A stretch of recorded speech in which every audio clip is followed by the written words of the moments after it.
Hello mga ka-purpies! Today, isi-celebrate natin ng 70th birthday ng aking lola na si Lola Annie.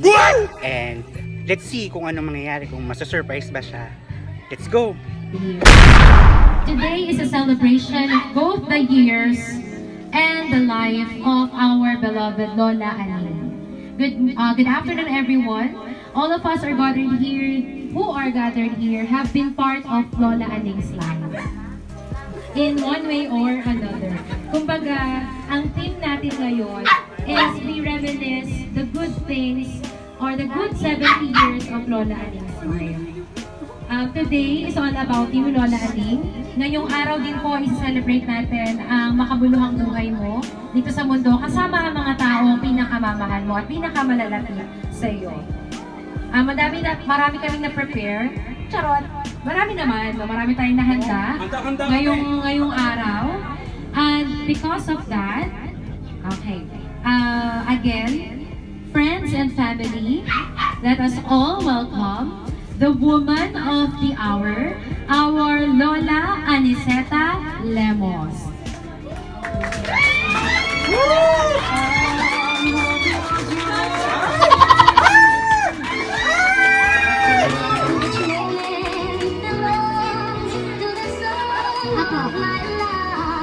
Again, let's give a hand to our birthday celebration.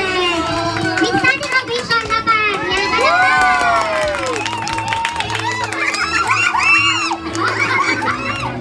Sa ngalan ng Ama, ng Anak, ng Espiritu Santo. Amen. Amen!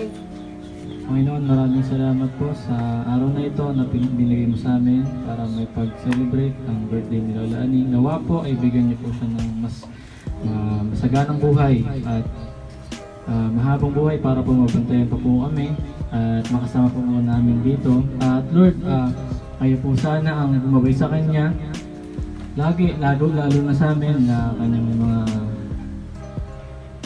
pamangkin at apo. Lord, kayo po sana ang bahala sa amin.